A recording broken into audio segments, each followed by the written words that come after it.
మరొక ప్రత్యేకంగా వాళ్ళిద్దరూ రెండు కళ్ళు లాంటి వాళ్ళు. మూడవ కన్ను ఆత్మ లాంటి వాడు తమన్. మీరు ఒక్కసారి గట్టిగా చప్పట్లు కొట్టండి. ఎందుకంటున్నానంటే సినిమాలో ప్రతి ఆర్టిస్ట్ది ఆ కాస్త భాగమే ఉంటుంది. తర్వాత సీన్లో అతను ఉండొచ్చు, ఉండకపోవచ్చు. కానీ ప్రతి సీన్కి కనెక్ట్ అయ్యే వాళ్ళు ఎవరో తెలుసా అండి? 24 క్రాఫ్ట్స్లో డైరెక్టరు, సంగీత దర్శకుడు. తమన్ గారు ఎంత మీరు తపస్వి.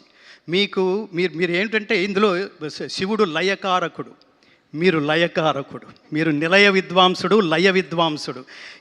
ఆ రిథమ్స్ కానీ అసలు ఆ సినిమాని, ఆ సీన్స్ని, దాని ఆత్మని ఎలివేట్ చేయడానికి మీరు చేసిన తపస్సుకి మీకంటే నేను పెద్దవాడిని అయినా కూడా మిమ్మల్ని కౌగిలించుకొని చేతులు జోడించి నమస్కరిస్తూ ఆయుష్మాన్ భవ, ఆయుష్మాన్ భవ, ఆయుష్మాన్ భవ. నా ప్రధానమైన కోరిక,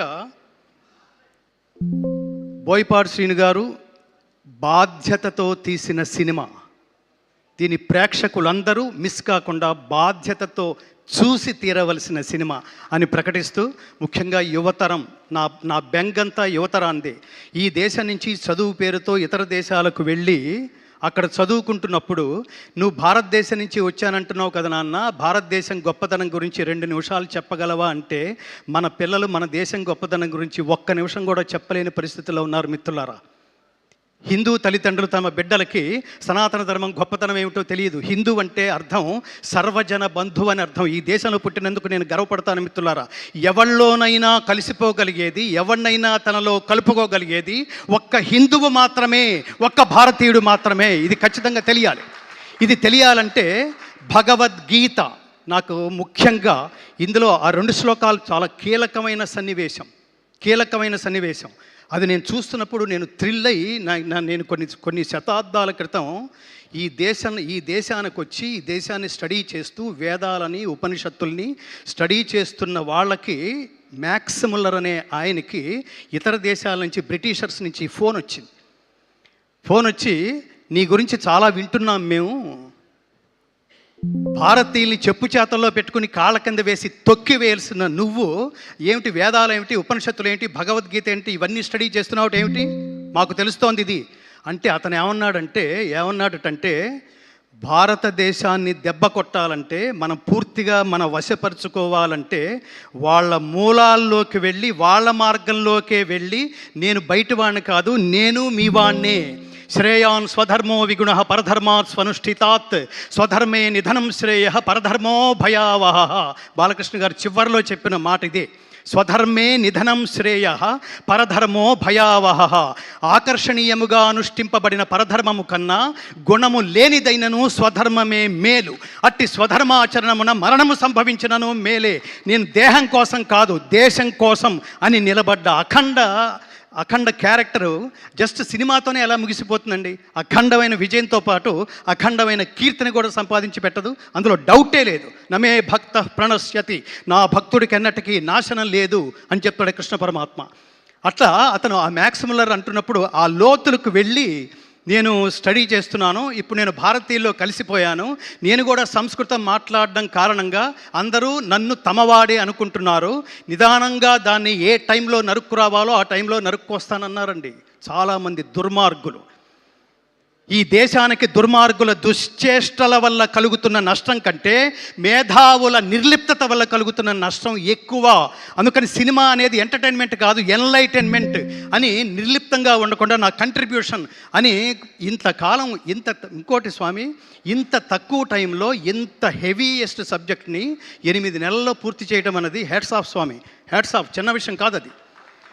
కాబట్టి నేను ప్రజల్ని కోరుకుంటున్నది, ఈ దేశంలో పుట్టిన, ఈ దేశపు గొప్పతనం తెలుసుకోవాలనుకున్న ప్రతి ఒక్కడూ ఈ చిత్రం చూసి తీరాల్సిందే. ఇది నేను బాధ్యత అని అండర్లైన్ చేస్తున్నా. ఈ సినిమాను చూడడం అనేది ఎంటర్టైన్మెంట్ కాదు, ఖాళీ ఉంటే చూస్తాను కాదు, తీరుబడి చేసుకుని మరి ఈ సినిమా చూడండి. తల్లిదండ్రులారా, మీరు సినిమా చూడండి, మీరు మీ బిడ్డలను తీసుకువెళ్ళి చూడండి, మీ పక్కింటి వాళ్ళకు కూడా చెప్పండి. ఈ సినిమాకి మౌత్ పబ్లిసిటీ చాలా అవసరం. Don't miss this film. చిన్న వాటికి ఐ మిస్ యూ అని మాట్లాడతాం, నాన్ సెన్స్ చెత్త చెదారాలు వాటికి కూడా మిస్ యూ అంటాం మనం. కానీ ఈ సినిమా మిస్ అయినట్టే మిత్రులారా, మిస్ అయినట్టే. జీవితంలో మీరు జాగృతం వాట్ నెక్స్ట్, నేనేం చెయ్యాలి అనుకునే ప్రతి వాళ్ళలోనూ ఆ జ్ఞాన సంపదని జాగృతం చేసే మహాద్భుతమైన సినిమాని నేను ఈ కాలంలో నా బిడ్డలతో సహా, నా తల్లిదండ్రులతో సహా నేను చూసి పరవశించే మహద్భాగ్యాన్ని నాకు కలగజేసినందుకు బోయపాటి శ్రీను గారు మీకు చాలా కృతజ్ఞతలు, శతనమస్కృతులతో మీకు కృతజ్ఞతలు. అలాగే కారణ జన్ముడైన బాలకృష్ణ గారికి ఇంతటి అమేయమైన, అద్వితీయమైన, అఖండమైన, అగణితమైన, అప్రమేయమైన ఇంతటి మహోత్కృష్టమైన పర్ఫార్మెన్స్ అని ఎందుకంటున్నానంటే, ఆయన గెస్చర్స్లో ఈ పర్టికులర్ అఖండ 1 కానీ 2 కానీ నేను ఒక్క నిమిషంలో ముగిస్తాను, నేను బోర్ కొట్టట్లేదు అనుకుంటున్నాను. ఆయన ఈ దేశం గొప్పతనం చెప్తూ అఖండ 1లో ఆ పోలీస్ ఆఫీసర్కి చెబుతూ 2 అడుగులు ముందుకు వేసి 3వ అడుగు అలా నిలబెడతారండి. ఆయన అలా నిలబెడుతున్నప్పుడు వెనక అతను రియాక్షన్ ఇలా చూస్తాడు. అలా పరికించి చూస్తున్నప్పుడు ఆయన పాదాల కింద నుంచి చీమ వెళుతూ ఉంటుంది. అక్కడ ఆయన క్యారెక్టర్ చెప్పాడండి, ఆయన ఆలోచన విధానం, కథానాయకుడు ఆలోచన విధానం. చీమకు కూడా హాని తలపెట్టని ఈ మహాత్ముడు దేశానికి హాని తలపెడితే, ధర్మానికి హాని తలపెడితే ఎంత హింసకైనా అతను తెగిస్తాడు, ధర్మాన్ని కాపాడడానికే పుడతాడు అని. అలా పెట్టి చీమ దాటి వెళ్ళిపోయేంత వరకు ఆయన చూసిన లుక్ ఉంది చూడండి. కర్మ అంటే ఏమిటో తెలుసా అండి? ఒక పని ఒకడికి ఇస్తే అతను తప్ప ఇంకెవరూ చేయలేరు అనిపించుకునేట్లుగా ఆచరించటమే కర్మ అండి.